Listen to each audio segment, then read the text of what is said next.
Okay, we are going to roll up our sleeves for this one. This one is going to be a heavy, heavy hitter, and I'm going to get real personal and honest in this one.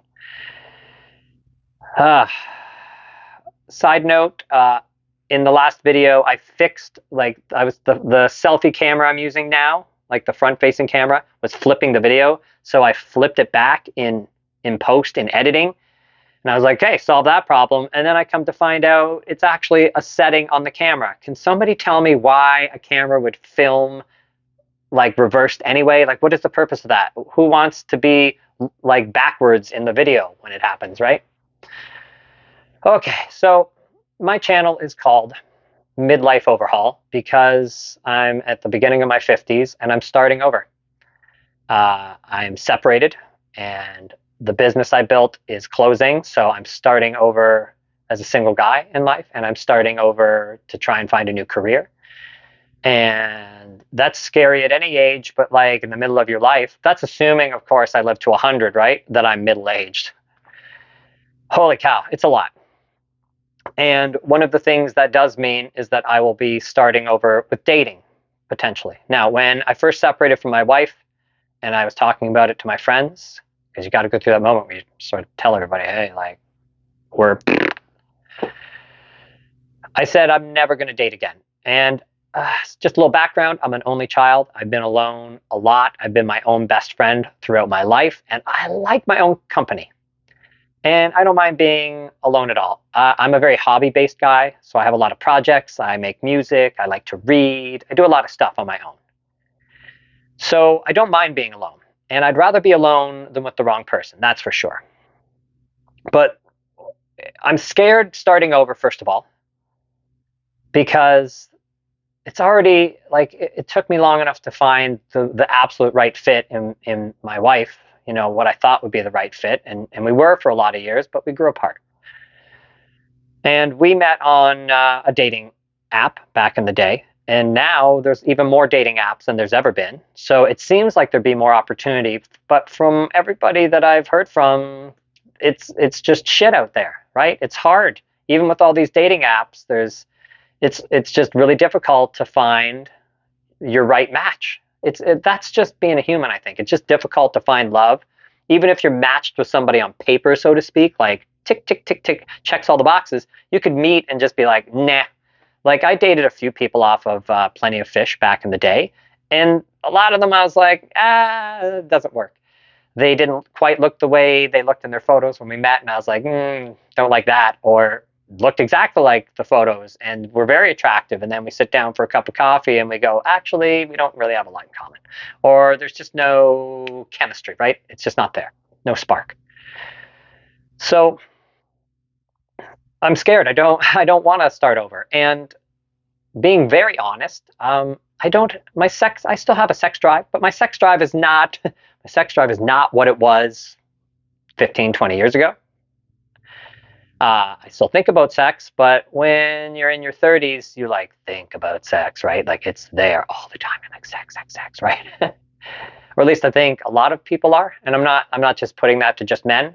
But testosterone is a hell of a hormone and it does some stuff to you. And as it sort of mellows out as you get a bit older, I'm thankful for that because for a couple of reasons. I don't just think about sex all day long. And when I think about a partner now, I'm not thinking about lust. Like I don't look at a woman like I could sleep with you. Now I think like, would I be compatible with you? Would we get along? So it's a totally different mindset now going forward. And one of the problems I have is I have a very specific set of criteria in my head for who I want my next partner. Not who I want them to be, but they have to have these things. So let me just say this real brief. Here are some of the things, right?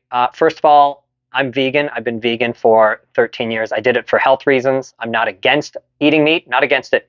I go to barbecues with my friends. I just don't eat the barbecue, right? Not the meat. You know what I'm saying? But it's not a moral standpoint. I don't care if people eat meat. But one of the things I love doing with a partner is cooking meals together and enjoying a meal together. And you don't do that if you're eating two separate things, right? So I can't be with someone that's not plant-based because I think it's a healthier diet. I like the diet and I want to shop together and eat together, make meals together, and you got to be plant-based in order to do that. So already That's a huge hurdle to overcome. Gotta be vegan. Damn. No drinking. I quit drinking 14, 15 years ago now. I didn't have a problem with alcohol, but I had a chronic stomach problem back then, which forced me to stop drinking. And then I started to go to places where people were drinking, like a party or something, or barbecue with my friends, and I started to see people drunk, and I was like, I'm not into this anymore. And I don't mind if people drink, but I don't really love the way some people get when they're drinking, and I don't want to see my partner that way, like acting all sloppy drunk. Like if my partner had one glass of wine after dinner or something, that's fine. But I'm not into a drinker. I can't deal with a drinker. I don't use cannabis anymore. I talked about that in my first video. I overused it. I got all kind of messed up using cannabis, and I quit. And it's been a year since I've used cannabis, and I have no plans of going back. But I wouldn't care if my partner necessarily used some cannabis, because people aren't as different when they're high. You got to be fit. You got to be into fitness. I'm going to be a fitness trainer, so clearly fitness is important to me. And I'm not saying you have to lift weights, but if you went to the gym, that would be great, because then we'd have something we could do together. But I also cycle and I go inline skating. And it'd be great if my partner's got to be active so that we can do active stuff together, because being active is a huge part of my life. And without that, there's going to be some glue missing that's holding things together. Can't have kids. I didn't have kids my whole life for a reason. It's not because it was an accident. I waited until I met someone that also didn't want kids to get married, and I'm not having kids now. And yeah, maybe there's a 50-year-old woman out there who's perfect for me and has a kid, but the kid's grown up and out of the house.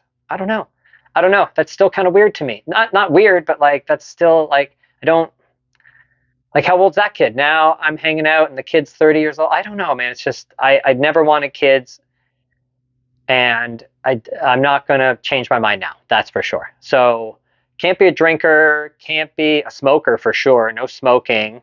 Can't have a kid. Got to be vegan on a plant-based diet. Got to be active and fit. Okay, so even if you meet all that criteria, now we got to click. Now there's got to be a spark. We got to find each other attractive. And I get it. I'm the one shrinking the pool of candidates out there. I get it. I know it's me. I know it is, but it's making it harder for me potentially to find a partner in the future. And I accept that because, as I said, I'd rather be alone than with the right person, or with the wrong person, sorry. So speaking of the right person, here's a quick story. And this is going to get kind of personal. And, well, that's what I said I'd do on this channel. So about 6-7 weeks ago, I jumped back on Facebook because I had sort of retreated into myself when the separation happened. And I was kind of looking to reconnect with somebody, like a friend, just kind of like expand. I was thinking like pretty soon my wife and I will live apart. And I've kind of given up a lot of my friends and connections because my wife was my best friend. So I wanted to reach out and sort of maybe reconnect with some people and have like a friend circle, a support when I'm out on my own. So I have people to talk to again. And a friend from the past, a female friend, had posted that she was getting back into fitness and going to the gym and had switched to a plant-based diet. And I was like, holy cow. So I reached out just to congratulate her and say, I'm really proud of you. Way to go. Like, I'm really impressed by your journey. And we started to talk and we started to connect again. And it was great. And I've known this person a long time. And this person is very attractive. It's a very beautiful woman.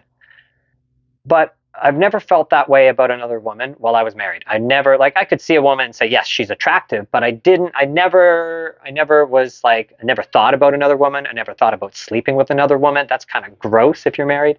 None of these things ever crossed my mind. I'm like an old dog. I'm just faithful. And when I'm in a monogamous relationship, I'm happy with that. And that's the only person I want to think of like that or be with like that. So things start getting a bit flirty, I guess, right? We start complimenting each other. And this is where I noticed the first couple things. We're really connecting. We're talking about really deep shit. Like we're getting into our lives and what we want out of life and talking about personal stories. But I would say things like, oh, you look really beautiful in that picture. And she would say things like, I think you're really smart. And I think you're really funny. And I think you're really nice. But never said, hey, I think you're handsome. And it started to weigh on me. And this person is 15 years younger than me, which is significant. But I mean, if you're 30 and they're 15 years younger, then that shit's legal and wrong. If you're 51, 52, and the person's 15 years younger, not so weird anymore. But the one effect it did start to have on me was I started to question my attractiveness. And I've always felt like I was not handsome, not super handsome, but like good enough, right? Like, no, I've never had a woman look at me and go like, ah, like, ew. I've always had good self-confidence and felt like I'm a decent looking guy. But as I started to consider maybe I could date this person, maybe that's where this is going in the future, I started to look at myself in the mirror and go, fuck me, man, I got like an age spot. I got like wrinkles. My skin doesn't look the way it used to look. Whoa. And I started to feel inadequate. And that's never happened to me before. And I started to think like, crap, am I getting ahead of myself on this? But I thought, I can't help it. I like this person. I really like this person. We're connecting. The person meets the criteria, goes to the gym, plant-based, attractive. We listen to kind of the same music. We get along. There's a spark. And so I thought. And then over the holidays, the communication sort of dropped off on her end. And I was like, okay, that's kind of weird. And then the communication dropped completely. And I got ghosted. And she reached out about a week later and said that it overwhelmed her, that she's not ready for a relationship and it overwhelmed her and she's sorry, she's just not ready for any of this. And I understand that. And, we had never talked about a relationship. Like I said, it kind of got a little flirty when we were getting deeper in and I had said that I liked her, but we never talked about like being in a relationship or that's definitely where this was heading. But I guess it felt like it was heading that way and it freaked her out and she backed out. And thankfully, we still are friends, but the relationship, I mean, obviously it's different. I'm not saying the things that I used to say. I mean, she's still an attractive woman to me. Like, well, that didn't change, but I get it. And in a way, I'm grateful because I was probably getting ahead of myself. I mean, I'm transitioning careers. I still live in the same house with my wife. Am I ready to get into something with someone else? No, probably not, right? That's just going to overcomplicate things. I think I need to wait until I've moved out, I'm on my own, I have a career, and I've set myself up in life on my own before I move forward. But I haven't been rejected in a long time, and it kind of like it weirded me out. It rattled my self-confidence. I was like, fuck, man. I can't even remember the last time that a girl sort of turned me down like that. And it hurt. And it hurt because I felt like I wasn't like good enough. I wasn't good looking enough for this person. And it hurt my self-esteem a little bit. And maybe that's a good thing. Maybe it put me in check. I don't know. But in a way, I'm glad that it all unfolded that way because I think I was just looking for some companionship and got ahead of myself when I started to get a bit of attention from a beautiful woman, but it wasn't the right time. And I need to get my life in order first. And when my life is in order, I think it's still going to be a total shit show trying to meet the right person. And I know people say, just let it happen. And yeah, you can just let it happen. But like I said, I'm a bit of a loner too. I have my own home gym. I don't go to the gym. I have a studio. I like to stay home. I don't go a lot of places.